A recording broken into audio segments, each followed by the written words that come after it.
Greetings, guys. This is Mr. J with a brand new episode of Fanboy JunKtion. I'd like to say this is the first episode of Fanboy JunKtion of 2014, but technically it's the second. I filmed an entire episode, and for some reason, I don't know what, my computer decided that the file was horrible and didn't want to do anything with it. So I'm now doing the second, but first one to be seen. Anyway, I covered a couple things on the other show. Maybe that was it. I did the taboo thing of talking about who I thought the best Batman was in film. And if you're wondering, I might talk about it later. First of all, though, I would like to start the show today with my impression of WB/DC and what they're doing with their cinematic universe.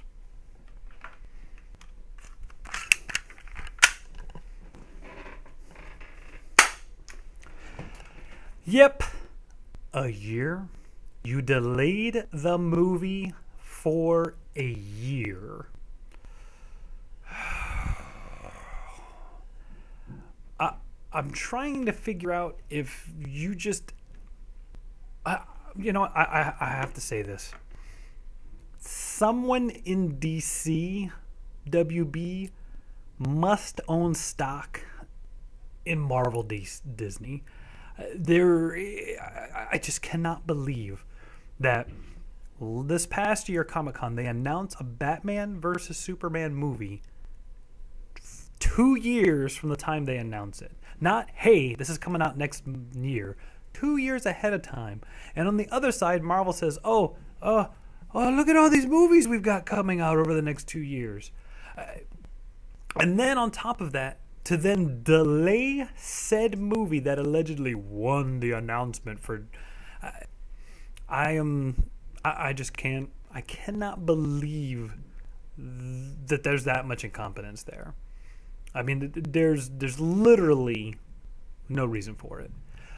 Come out and say, hey, we're going to delay a Superman versus DC movie because we're going to do a Batman movie. Or Superman versus Batman movie. We're going to do a Batman movie first. Or we're going to actually do a Superman movie, because there hasn't been one out. There's been a Man of Steel, but hasn't been a Superman movie. We're going to do a Superman movie, then we'll do a crossover movie. But to say, hey, you know what, you guys have to wait 3 more years before there's another movie about any of our characters.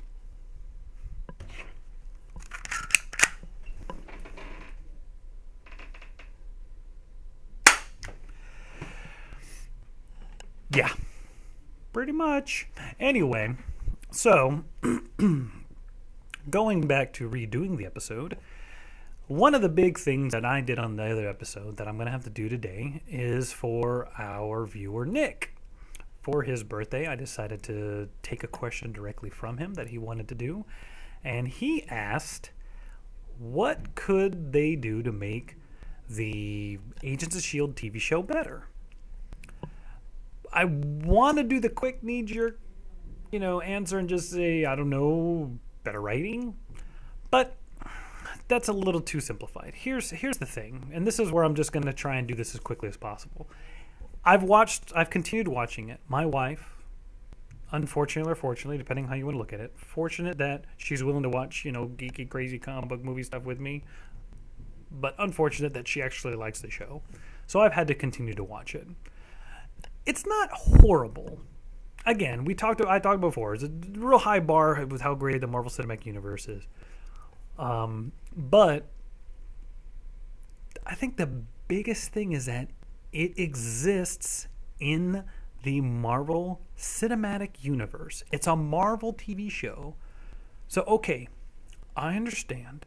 You're not going to be able to get Captain America, Thor, any of these actors to be in the show. They have recently announced that allegedly Sif is going to be in an episode. Whatever. It's something. But bottom line is this.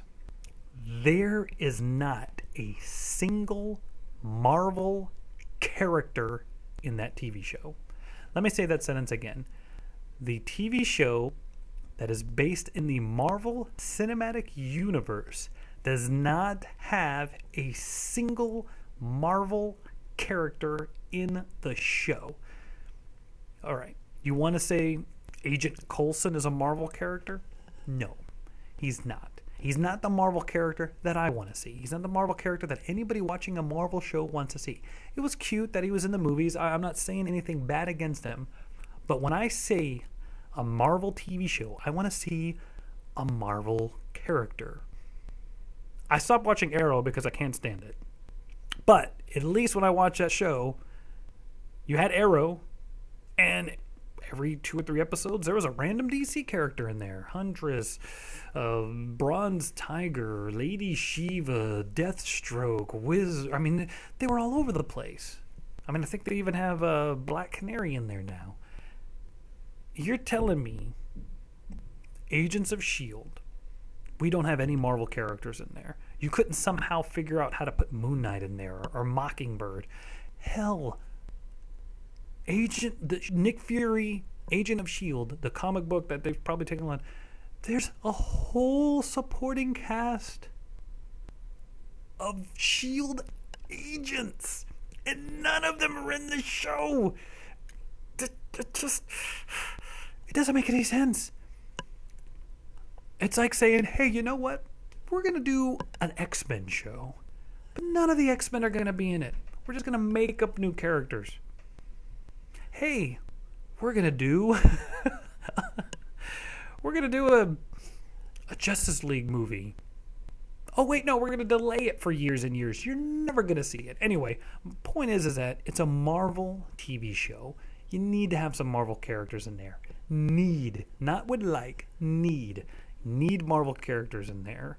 Agent Coulson's cool. I like having him there. Agent May is cool. I like having her there. And yeah, that's all I'm going to say. I mean, you could literally get rid of the entire rest of the cast of that show and replace them with one Marvel character. It'd be great. That's my thing. Give me more Marvel characters in the Marvel show.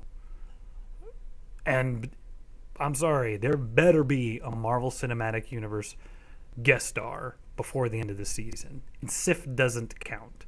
That doesn't count. It's cool, and I'm glad she's going to be in there, but I mean, Captain America better walk on. Black Widow. Again, I said, Tony Stark, let him walk on. Hi, I'm Tony Stark. Look at all my charisma. Don't have my armor, just be Tony Stark. Guess what? See this? This is a pocket device. This pocket device can do everything all 3 of those other annoying characters do. You don't need the 2 techie people. You don't need the hacker chick, because this thing I'm giving you will do all of that. By the way, fire that guy, because he's worse. He's horrible. You don't need Ward either. You 2, take my friend, any Marvel character that could potentially be a friend of his, go do the rest of the show. That's what I think you should do. That would make Agents of S.H.I.E.L.D. a better show. Val Kilmer, best portrayal of Batman. He played Batman all the time, who dressed up like Bruce Wayne. Michael Keaton, Christian Bale, George Clooney, never one of those got that. Christian Bale physically was probably the closest to what Batman should be. Michael Keaton, never bought him as Batman. George Clooney, I don't think we have to bother. Ultimately, best Batman ever, Kevin Conroy. That's all I'm going to say. I vowed to keep these episodes under 10 minutes. Just did it. If you want to argue, email me, comment below, thumbs up, subscribe, whatever you want to do. Hey, look, I'm going to do the imitation again. Hi, I'm DC, Warner Brothers Film. This is what we think of our own cinematic character universe. All our policies explained in one thing. Thanks for watching the show. Welcome to 2014. Hope you guys are having a good day. And Valentine's is coming up. I know this is probably a guy's thing. I can't imagine I really have any female followers. If I do, hi ladies. Point is, plan it out. It is now the 3rd week of January. You've got 3 weeks to really get everything together. Treat your women right. Plan it now. If you don't have a woman, find one, plan it, then do it. Trust me, guys, it helps. Anyway, thanks for watching the show. See you guys next time.